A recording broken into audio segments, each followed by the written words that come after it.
Hola, ¿cómo estás? ¿Todo bien? So now, let's quickly talk what it means when people say English as a language of other. Using Brachkachuru's three-circle model, English is not only for the native speakers, like UK and US in the inner circle. It has been used widely in the outer and expanding circle. Basically, people all around the world. So when we say other, we are referring to the non-native speakers outside the inner circle. Cut. So there's actually two possible outcomes due to this global use, which is the first is fragmentation. English has changes differently in different regions. It has mixed with other native languages like Spanish. Have you ever heard of no problemo? The second is convergence. At the same time, global communication and technology has made English varieties become more similar, so people can understand each other easily. Like when people say selfie, it's whether you use the front or the back camera. You choose. I'm going to talk about the factors that could shape the future of English as a global language. First, English is actually quite hard to learn. The spelling is confusing. Words like knife, though, and cough don't match the pronunciation. There are many vowel sounds, many phrasal verbs such as take off, take up, and take out, and a lot of grammar rules and tenses. Because of this, some learners feel discouraged or lose motivation. Second, other major languages are rising. Spanish, hola como estás, and Mandarin, ni hao ma, have very large numbers of speakers, and their regions are becoming more economically powerful like China and Latin America. These languages are showing up more and more in global business, media, and international communication.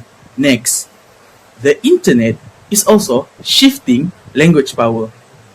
At the beginning, most websites, especially internets, were in English, but today more online content is in Chinese, Spanish, Arabic, and many other languages. That English may not always dominate the online world. To conclude, the future of English is still uncertain.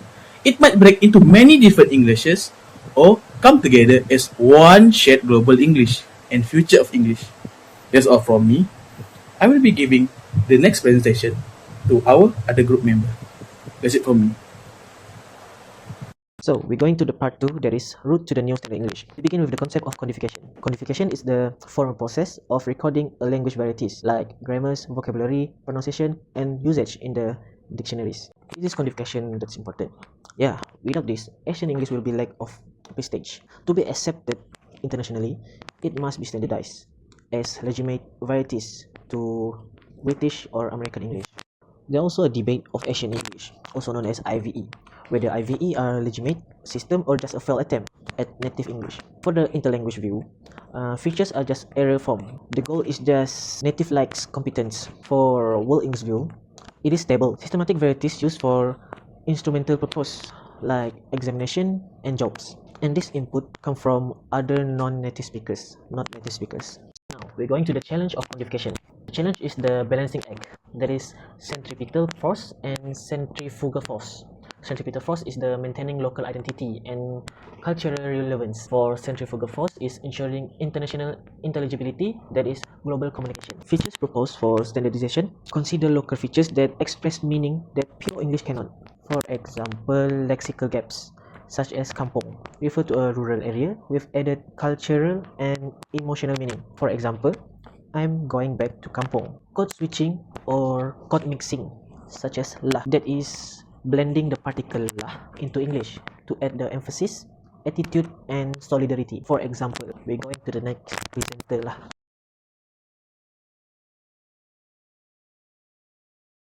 Local features that might be standardized. First, let's talk about lexical gaps. So some Asian words have no exact English meaning.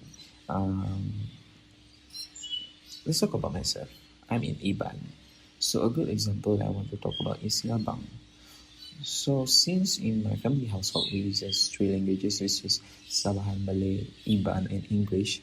So I might say to my parents like this: Ipagila lang ngabang, today ko malas na pa. See, ngabang in this context is visiting many houses during gawai. And English has no single word for this.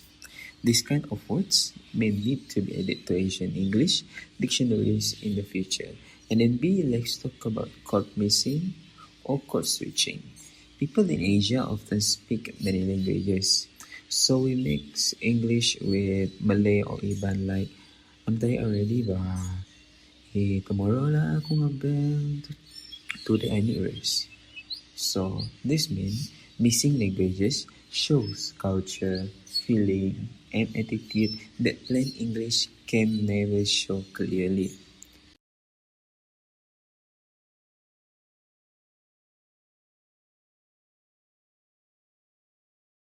Next is the most serious attempt at codification, or in conclusion, Asian Englishes are real and valid type of English.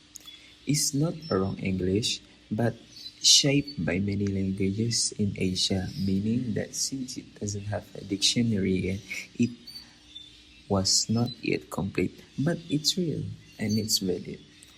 So, for full acceptance of Asian Englishes, we have to need proper dictionaries, clear standards, and a balance between local style and global understanding.